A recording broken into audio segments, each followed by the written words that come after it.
So many people talk about his policy, and he has had some of the best and does have the absolute best policy. And they say, you know what, we just have a real hard time sometimes with some of those tweaks. You know, it's his personality, and he is tough, no doubt about it. And I believe we needed someone who is tough. I believe that God knew exactly what he was doing. We needed a disruptor. I always say he doesn't start a fight, but he will finish one. But I know a man far beyond being tough. I know a man who's very caring, very compassionate, very giving, extremely patriotic. I know a great father to his children, a wonderful husband to Melania, our First Lady. I know a man who seeks after the heart of God, who is raised in a strong Christian home. In fact, it started for me almost 19 years ago. We were having fun, and Christine and Dave know me forever, since I was like 21 years old, all right? So we go way back. And we like to have fun in the office and stuff. And I get this call, and they said, Mr. Trump's on the line. I'm like, yes, you're right. They said, no, for real, Pastor Paula, Mr. Trump's on the line. I'm like, yeah, okay. Now, it's like, if it was The Apprentice the first year, I'd been like, you're fired. But they kept on, they said, Mr. Trump's on the line. So finally I pick up, and it's his receptionist, Robin, and she says, Mr. Trump would like to speak with you. And I was like, okay. And that distinguished voice comes on. And he said, you're fantastic. He said, I've been watching you on Christian television. And he starts repeating to me almost verbatim 3 series that I had preached on the value of vision. And he said, you're fantastic. He goes, you got the it factor. I said, oh, sir, we call that the anointing. That was our hello. So we talked for probably, it was well over an hour. And he begins to lay out to me. And now, did you hear what I said on Christian television?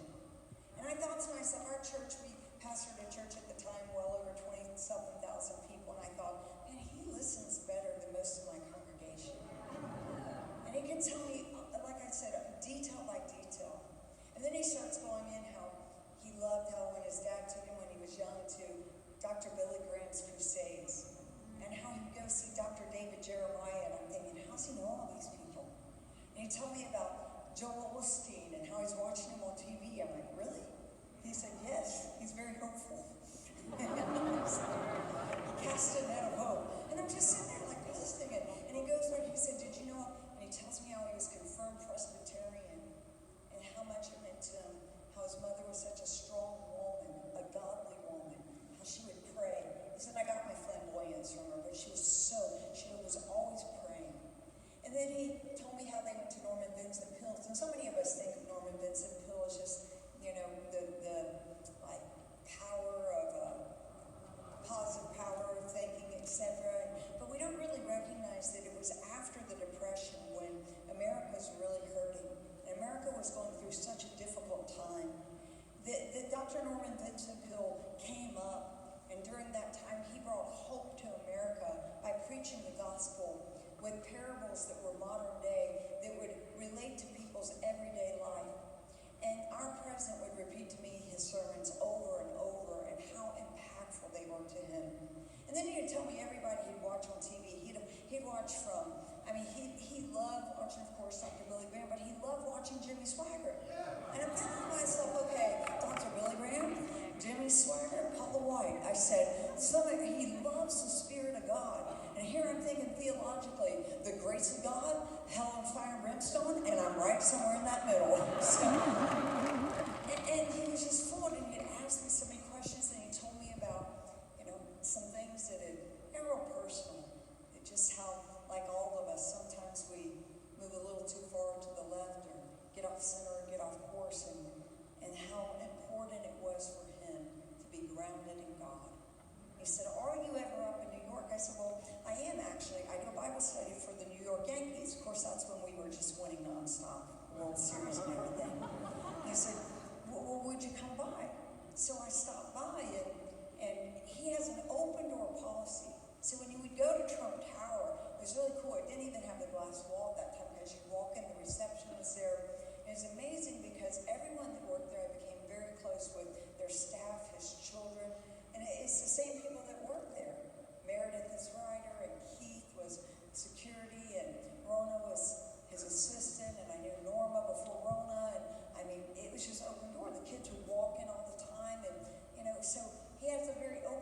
policy, so you hear everything. And I would go in and I would sit there and I think, well, he's going to kick me out after about 5 minutes. But he wouldn't. I would sit there for hours. And I'm going to be honest with you, I was so inspired because I'd watch him, the way he would think, the way he would conduct his meetings, how he would listen. He's one of the greatest listeners I know. And as he would sit there, like he was doing a deal that was a contract in one of his buildings. And he was doing it for, I thought, well, he'll do a 5-year deal, 10-year deal. It'll be a lease because he'll think he can get more money. And he did an 89-year deal.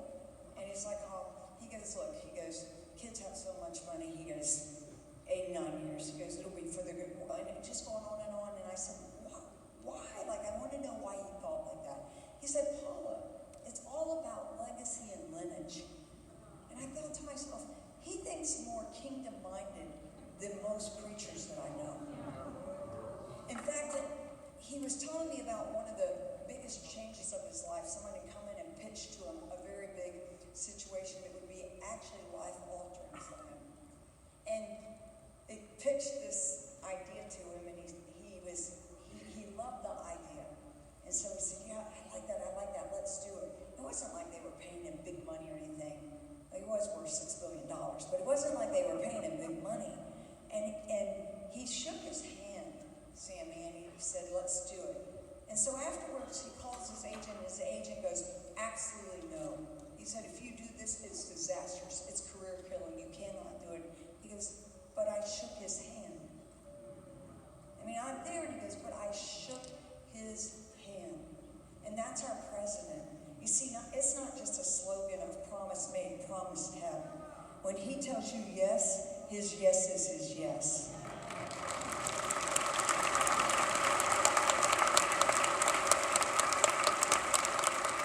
I had some girlfriends up in New York because in about 2003, 2004 or so, I had started a church up there, actually. It's where Hillsong is now. I had started a church there.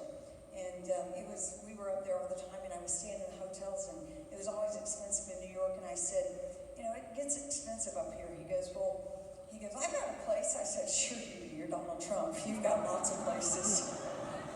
And so he walks me down. See, I just feel like I can take more liberty. There is freedom here. There's a lot of liberty in this house. And he walks down, and it's amazing because when we walk out of Fifth Avenue where he was, he goes down, we go past the hot dog vendor.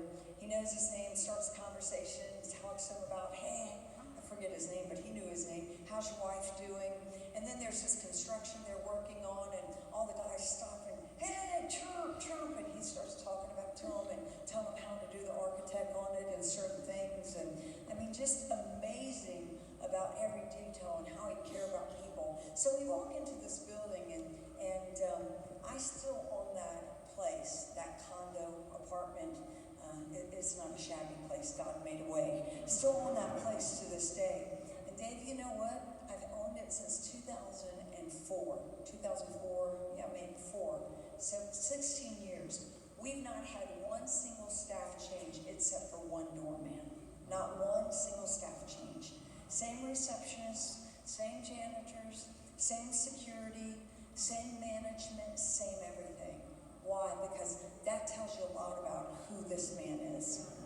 I remember, like, his kids would always come in, and they're just phenomenal, all of them. Eric builds, when he's in college, he would build the pediatric urgent care center for St. Jude's, $20-something million. I mean, I'd work out with Ivanka when she was a teenager because we lived in the same building here.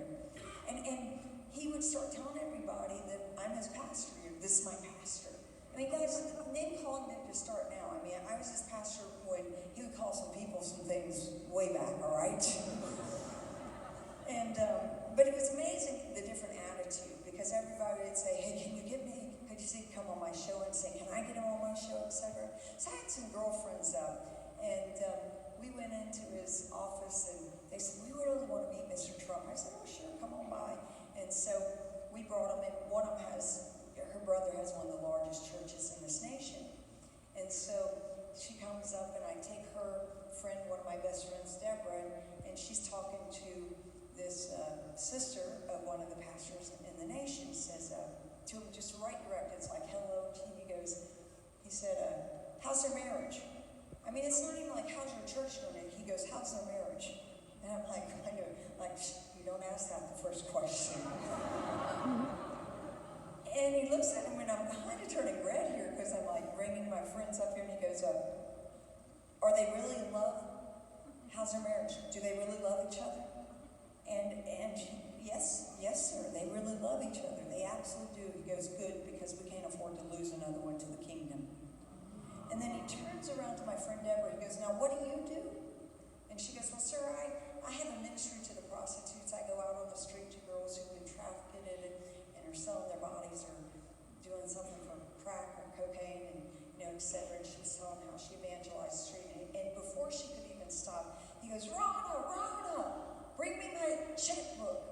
And so he brings the checkbook. She brings it over, and he writes on a check for $10,000. And it would not be the first check he would write for $10,000. He'd support her constantly. And there's this guy in the room. He'd just come in to say hi, because like I said, it's open door policy.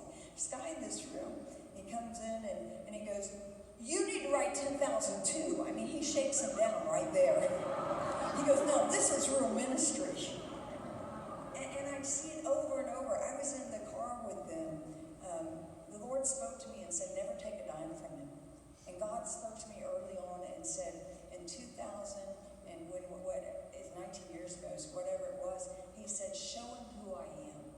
And that's not to minimize the faith background and the foundation, but I knew that it was an assignment of God. And from that day, I have prayed for him every single day. We would every day, remember when we got those, your top 10, you would target every year, and we put them in our Bible, and it was always our campaign of, souls for Jesus and everything. His name was always number one on my list. And I'd pray over, and a lot of people came in, Jensen, and they'd ask for money all the time, and he's so generous. I mean, he'd have me vetting them. I was vetting before I knew anything about vetting. And he'd say, check them out and see if they're a good ministry. And he would just always say, don't let the right hand know what the left hand's doing. And always giving. I remember being in the car with him and the family one time, and he was fighting with these attorneys, and he's going, I don't care what they say. I'll tear down that building and build another one. I'm like, what's that about? And it was down about his Mar-a-Lago place, because he was fighting because they wanted him to take down the American flag, and he refused. He said, I don't care how much money I have to pay. That flag is not coming down. This is long before he was president.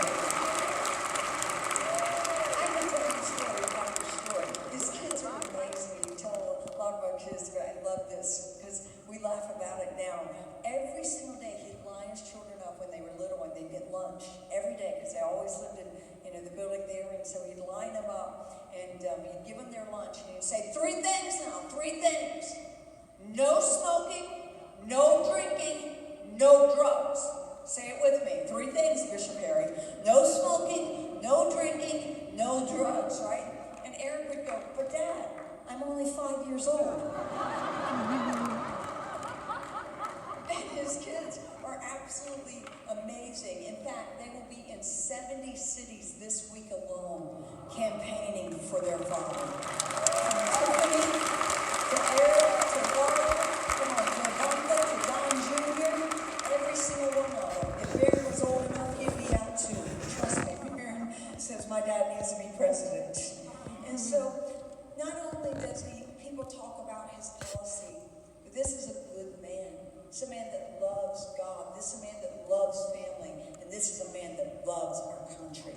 Now let me tell you what he's done for us, all right? Because there's a whole lot. There's so many more stories. I love telling about it. First off, God's given us a miracle, and we need to be in prayer because we're going to get a Supreme Court justice. And this is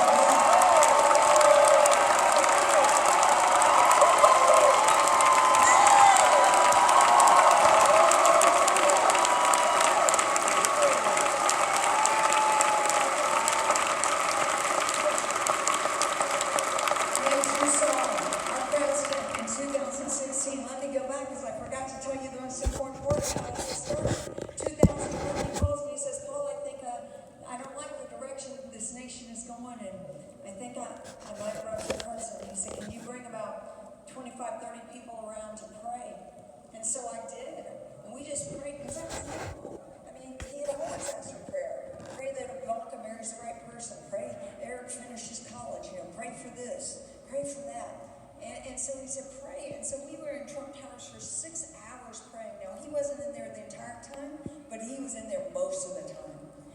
next day he came in and he said, he called me into the office. He says, what's God saying? I said, sir, and little did I know the inside or almost how prophetic this was. I said, sir, I believe that you're going to be president. I said, you need to run for president. I said, but I don't think it's the time. And I remember a tear running down my eye because I felt the Holy Spirit. I said, but I hate to think the price that you're going to pay as my friend. Little did I know, or did any of us know, the price he would pay. The price his family would pay. Even this past week, they want to impeach him for what? For following the Constitution? For doing what he's supposed to do? It's absolutely insane. You've heard it from every speaker. Dr. Ben Carson said this is not about Democrat versus Republican or black versus white. These are real enemies, and not just enemies to America, but they are evil enemies to God.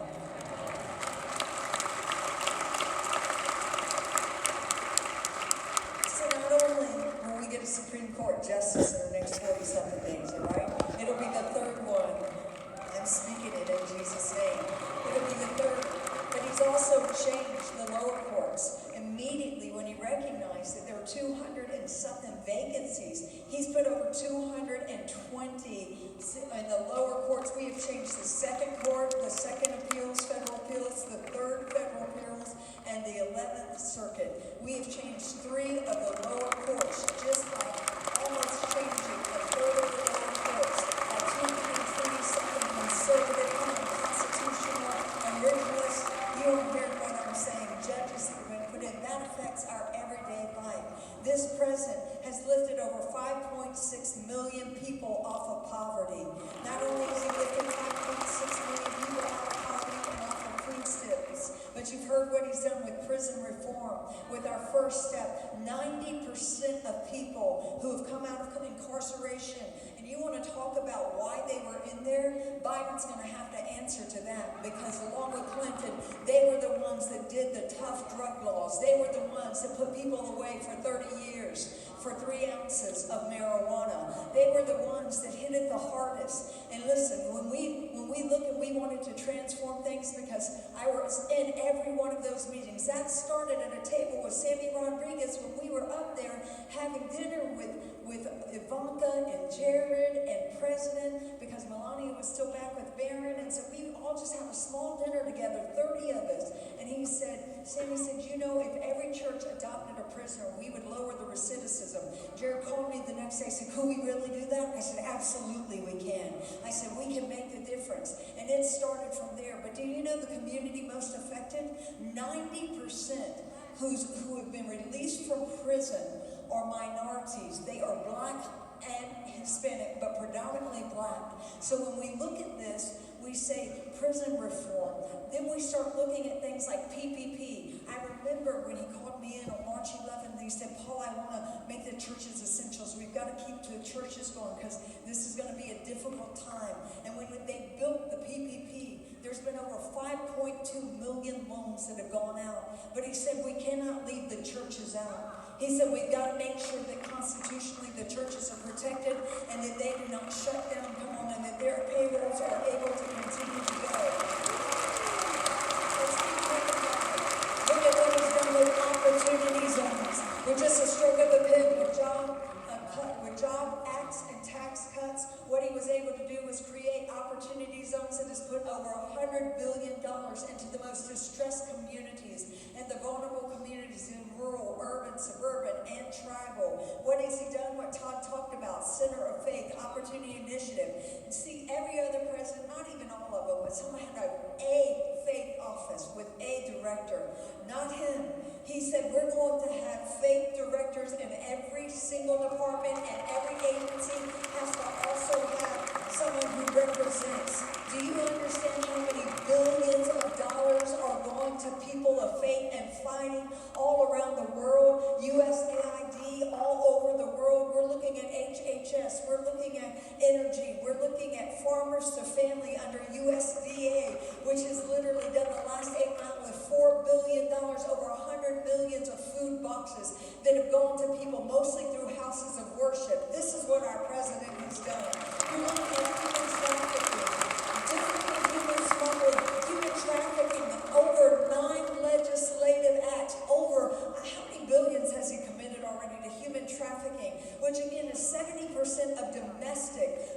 children, mostly of color, that are trafficked and sold. Why? Because you can sell a 5-year-old girl 5 times a day and only a bag of cocaine 1 time. So this is why they continue to traffic. But our president has done away and has taken down the biggest, largest trafficking internet that has been in history. Religious liberties. Come on, there's so many things we can talk about. Religious liberty. Yes, he made the church essential, but he's done a lot more than that. He spoke at the UN for the first time on religious liberty. He started the Ministerial Alliance, making sure that people all around the world, because 8 out of 10 people are persecuted for their faith. They just signed another religious freedom. They gave $50 million more. He just did Title IX on our college campuses. He said, listen, if you can be a frat and a sorority and you can practice up in the gym, then you can be a Christian club and you can use that same gym. He took out all regulations and all discrimination because people of faith have been discriminated against. He updated the guidelines that said you can pray in schools. You can go to the flag pole. You can pray on the football field. You cannot fire coaches for praying and praying in the name of Jesus. You have to invoke the name of Jesus over moderation. You talk about prayer, people are always looking and saying, like when they saw that picture go out, and they saw us praying over the place, what strange thing is happening? Nothing strange. We're bringing prayer back to America. We're bringing God back to America. So we're bringing prayer back. We worship in the White House. We have Bible studies in the White House. We pray. We lay hands on each other. I walk right into the practice of breaking the Spirit. Lay hands on them in the name of Jesus. I anoint everything. I take all everywhere I go. You walk in my office at the White House, there's bowls of communion. We take communion. We anoint the doorposts.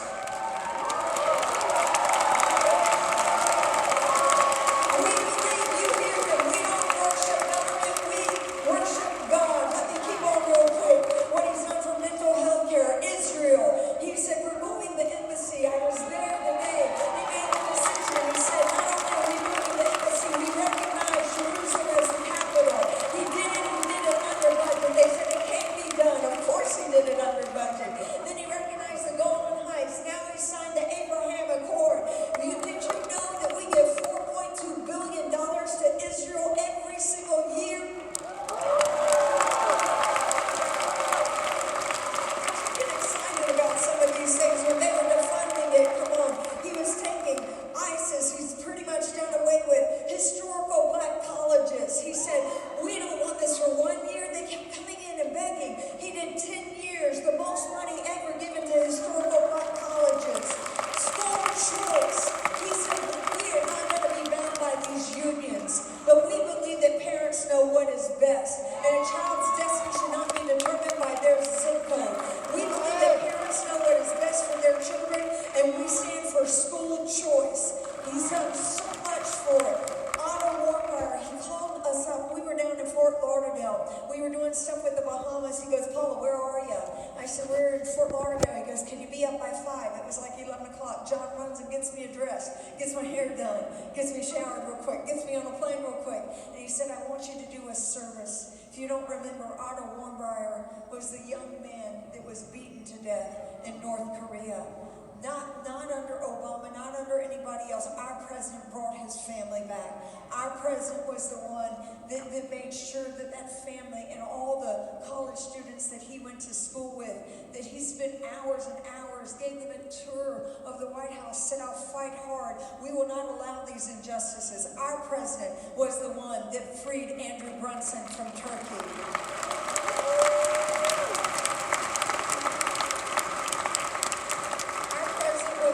Put Mary back in Christmas. He did away with the Johnson Amendment. He's built up the military and the Department of Defense with $2 trillion, given them over 3 raises at over 3.1%. He's done more for our vets in history. He's given over $73 billion.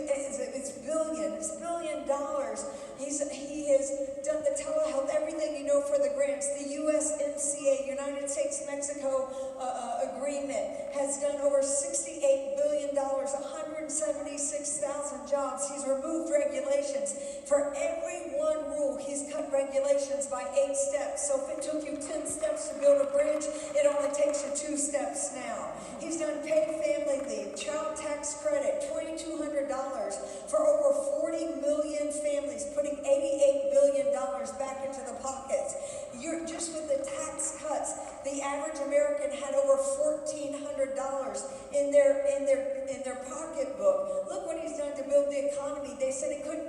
after coronavirus. Our economy is roaring back. Our employment is dropping radically. If anyone could build this economy, it is our president. And you say, what has Joe Biden done? He's been in government for 40-something years, and he hasn't even touched what our president has done in 4 years.